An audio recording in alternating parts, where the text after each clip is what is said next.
All right, now we're looking at the notes. In this section, we will learn ways that we can describe characteristics of the graph of the polar function.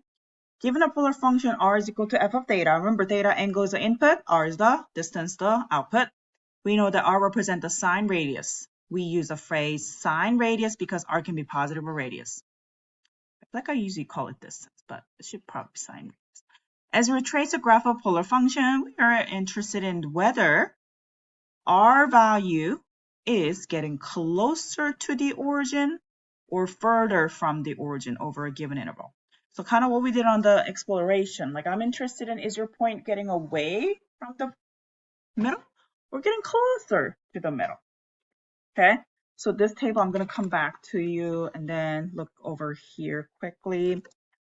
We did the exploration, so it'll just be a review. All right, the graph of 1 plus 2 sine of x, if that was confusing to you, this is 2 sine of x plus 1. I can just put that plus 1 at the end. I'm going to go ahead and graph this, okay? Midline is at 1. Well, it's already graphed. And sine function will start from the midline, positive 8 going up. Particularly, the amplitude is going to be 2, so it's going to go 2 up and 2 down and so on. Period is going to be 2 pi over 1, so it's just going to be 2 pi. Okay? All right, so a few things over here on the right side. It's asking me to list where f is positive, f is negative. F is positive means what? Above x-axis. Y is a positive. F is negative means below x-axis. So positive x, positive f, f positive, f positive, negative f, positive f. Now on the second part, f is increasing. That means going up, positive slope. Right? And f is decreasing means negative slope. Okay, so first, f is positive, so it has to be above the x-axis and increasing. So I'm going to go ahead and mark this with green color over here. F is positive above the x-axis and increasing. Is there anywhere else? Oh, yep, right here. So it's going to be 0 to half the pi and 11/6 of pi to 2 pi. Okay? And think about it. F is positive, meaning the distance is going to be positive, right? The sine radius is positive, and sine radius is getting bigger and bigger. So would you get closer to the origin, or would you get farther away from the origin? Like, for example, look over here. You start over here.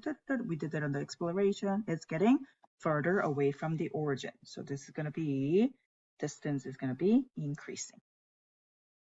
Next, different color. F is positive and decreasing, so above the x-axis, but going down from there to there. So it's going to be half the pi to, what is it, 7/6 of pi? All right, so over here at half the pi, our value was what? 3. Our value is a 3. But now what's going on? It's getting closer, closer, closer to the origin. In fact, it's going to get to 0 where the origin is. So from here to here, what's happening to the distance from the point to the origin? Decreasing. Next, what other color do I need? F is negative below the x-axis and increasing. Be careful here. F is increasing is positive slope. So I'm talking about here. Okay, so 3 half the pi, 11/6 the pi. We're going to read from left to right.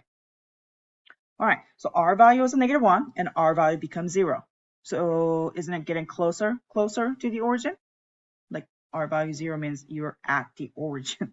So what happens to the point at the origin? It is decreasing.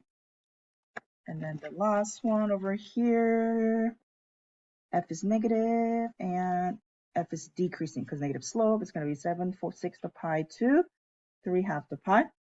Your r value was a 0 and your r value become negative 1. It's getting away from the origin, so distance is going to be increasing from the point to the origin. As our rectangular curve is moving towards the x, wait, I don't know what the key one it needs to do. I guess it's either way. Let's do away. As our rectangular curve is moving away from the x-axis, like here or there, like right, it's going away, away. The distance between the origin and f is increasing. As our rectangular curve is moving closer to the x-axis, you're getting closer, closer, closer, getting closer, closer, closer, the distance is going to be decreasing. Use the information above. Let's determine. I already did that. So increasing is going to be this one, and decreasing is going to be this one and this one. Okay? AP exam tip. It's always going to be advantage for you to draw in rectangular plane, which is what we did last lesson. So that should not be that surprising. All right. Here's a rectangle. Here is your polar function, 2 minus 4 cosine of theta. I don't like it. I'm going to rewrite it negative 4 cosine of theta plus 2. So it makes more sense. Let's go ahead and graph it, shall we? Midline is at 2. There's a 2. Cosine function with a negative a. So it's going to actually start from the very minimum. It's going to start from the bottom. Amplitude is a 4. So that's the middle. 1, 2, 3, 4. You're going to start right here. Nope.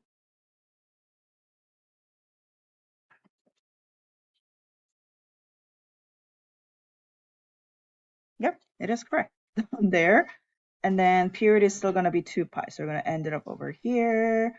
Let's go ahead and graph it. Oh, this is going to be not fun. This is going to be not fun. Give me 1 second.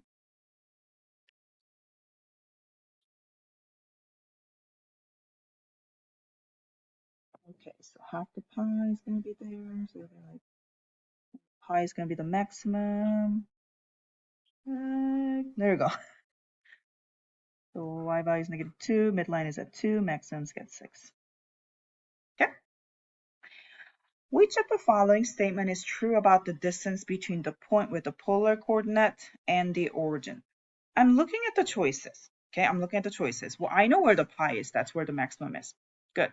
However, I don't know where that 5/3 of a pi is. So I'm going to go ahead and find the zeros of the function because my guess is that's where my zeros are. But if you're not sure how to do that, you're going to just set that equal to 0 and solve it. Okay, so 4 cosine of theta is equal to 2.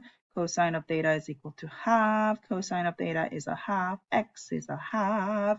Index finger, so it's going to be pi over 3, 5/3 of a pi. Okay, so this 0 right here is pi over 3. This 0 right here, it's probably not the exact points, but you get the point. 5/3 of pi. And I think I have all other points. That's the half the pi, that's 3 half the pi, and that's going to be the pi. All right. The distance is increasing from pi to 5/3 of a pi. So I'm going to look at one choices at a time. Okay, where's a pi? Right here. Where is 5/3 of a pi? Right here. So from here to here, is the distance increasing or decreasing? Well, our value was at 6 and our value becomes 0. So distance is decreasing because it's getting closer to the origin. So this is wrong. So I'm not even going to look at the right choice, the right side of it. Letter B, 5/3 of a pi to 2 pi. I'm looking at right here. What's happening to the distance? Well, our value was at 0 and our value became negative 2. So it is the distance is going to be increasing because you're at the origin, you're getting away from the origin. So this is correct. Let's look at the reasoning because r of theta is negative. Is r value negative? Yes. And is r value increasing or r value decreasing? What's negative slope? So r value is actually decreasing. So this is wrong.